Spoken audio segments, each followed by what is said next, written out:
Good morning, everybody. So today is Wednesday, January 27th, 2021. We are going to talk today about camera essentials. So if you're on our homepage, scroll down to the highlighted day. This is our agenda for today.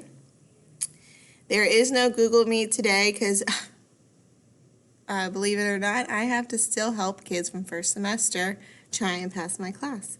So that's what I'll be doing today. But for your attendance to count, you need to do this assignment. So you should be watching this video. I'm going to post it under number 1 here.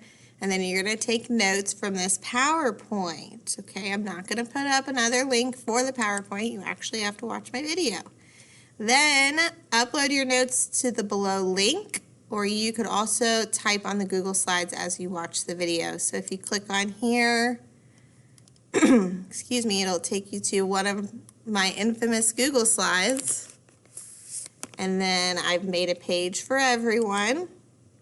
You can simply type as I go through the PowerPoint, or if you're better at handwriting, write down your notes, take a picture, and then you can post the picture to these slides, okay?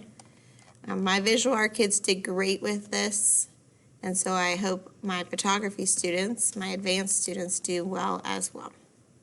So we're going to talk about camera essentials.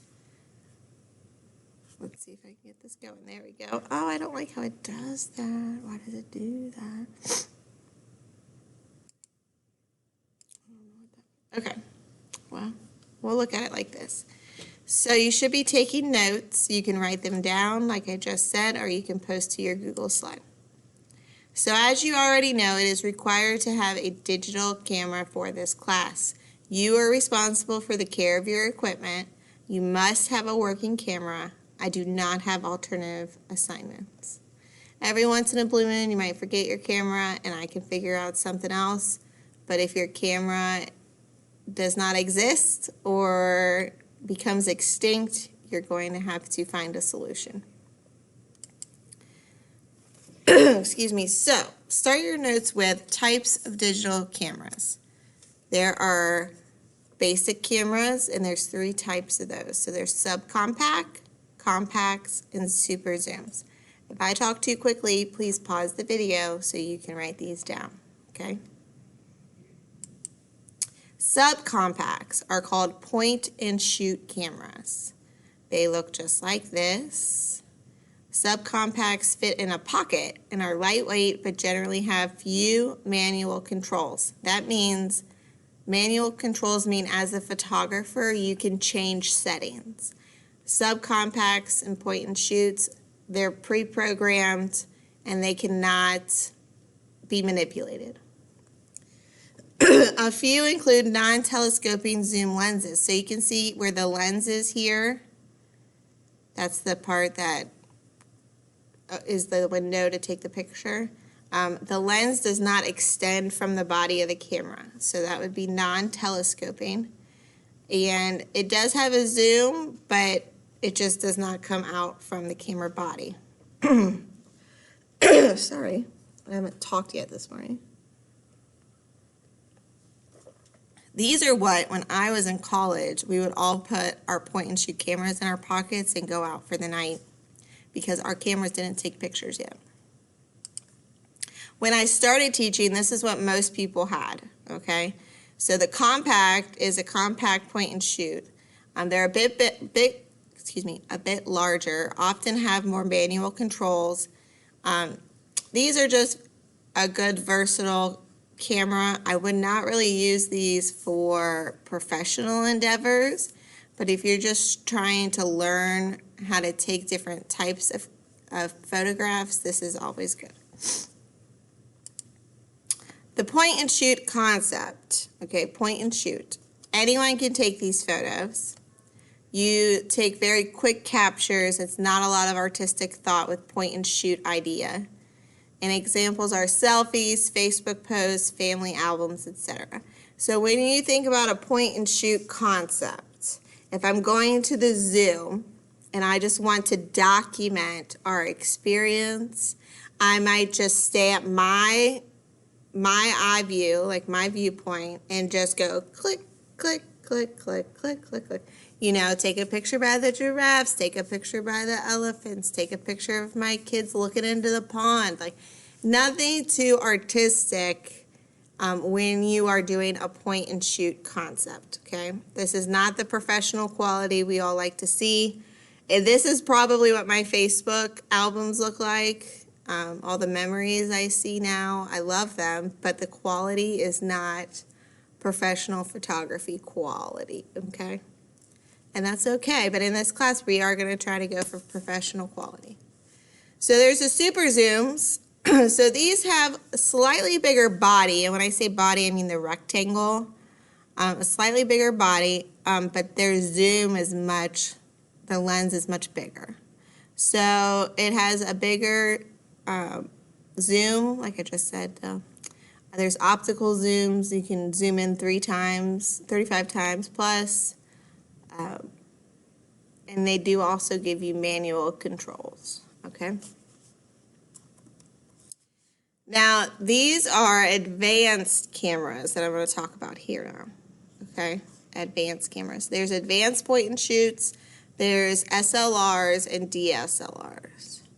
So DSLR, write this down, stands for Digital Single Lens Reflex. Camera uses mirrors to direct light from the lens to the viewfinder, okay? So this is a profile image of a camera, okay? Here's the body, it's not even outlined. So here's your lens, it's this light yellow sideways triangle thing, okay? So when your image comes through the lens here, it actually hits this mirror that then projects up and then into this funky pentaprism, and then that's how you see it through your viewfinder, okay? But when the image comes through the lens with the mirror, it still goes back to the sensor and is captured. So it's really cool technology. All of, like, how cameras are made is really cool. So here's advanced point and shoot. So these are nice. A lot of people think that they're getting like a super fancy camera when they get one of these. The only thing is the lens does not come off this camera. But I have had several of these before and they do a pretty good job. So advanced point and shoots have non-detachable lenses but differ from basic models. They have lots of manual controls, so you can change and have make artistic decisions with this. A hot shoe for an external flash, which is this flash that will pop up. And then you can also do raw files. Raw files are great because they give you the most detail in an image, but they are also the largest format size. All right, so this is advanced point and shoot. You might have that. Now, an SLR is a single lens reflex. These cameras are super similar to the DSLRs. They just have a smaller body. So my camera is like this. The cool thing about when you go up in camera styles, you can start changing out lenses. The lens world is infinite. Your lens can cost more than your camera body. The types of lenses can make or break photos for some people. So if you love photography, that's a whole nother realm. We don't talk too much about it in here, but I have bought at least 2 extra lenses to try to get certain types of photos. So it's really cool when you get up to the SLRs or DSLR cameras, okay? Let's see here. Interchangeable lenses, they lack a through the lens viewfinder, yeah, because it's up higher. They're smaller, they're lightweight, usually larger than a point and shoot. So now here's the monster. Here's the mama of all cameras, the DSLRs. These have the most features with interchangeable lenses, the largest sensors for the best image quality in low light, and the through lens finder viewfinder. Controls are extensive. They're also the heaviest and most expensive cameras. So some of you have these. It's so funny, when I started teaching, everybody had the point and shoots, and then about, I don't know, 8 years ago, I had one class that I feel like everybody had a DSLR, and I think it's because your parents buy them and then kind of like only use them on vacation, and then you guys are able to use them. And now I think I have about 50-50, so it changes every year. So just so you can see, on the left is a smaller DSLR camera, similar to the SLR. And this rectangle inside is called the image sensor, okay? The one on the right is the DSLR. You see how much bigger the image sensor is? That's why it takes a better picture. Like, no joke, even if you think you're the worst photographer, if you invest in a large DSLR camera, it's really hard to take bad pictures with that kind of camera, okay? So your image sensor is really the mechanism that captures your photo, and then that goes to your memory card. Oh, I gotta talk faster here. All right, camera modes. We're gonna go quick here. If you have a DSLR camera, your camera modes are right here on this circle. You do need to write these down, so please pause as I go through. So the red button here is your on or power button. The green one is your playback, so that lets you look at your photos. And then sometimes you have the off button. It completely turns off your camera. Modern cameras can do a lot of things automatically, but it is important as a photographer to understand the manual settings to capture the photo as best as possible. So sometimes in the beginning we just stick with auto or P, but then we do practice with some of these other ones. So these are all the auto settings. Please write this down. Auto, A, and P. P is automatic assistant for point and shoot, but even your DSLRs have a P setting. Then you have the movie, video, macro, which we talked about yesterday. Party night, this is for long exposures and dark scenes. So if you have a dark event, you might use your party light. Portrait tries to blur out the background. Landscape, it tries to have everything in the frame be clear. And sports has a very fast shutter speed to try and get a freeze motion, okay? Now the aperture priority, we'll talk about what the aperture is, but as long as you know AV is aperture priority. For some reason, TV is shutter priority. Why it's not SV, I don't know. We will again talk about what those are. And then M is for manual. So you get to set both the shutter and aperture. Please write all these down in your notes.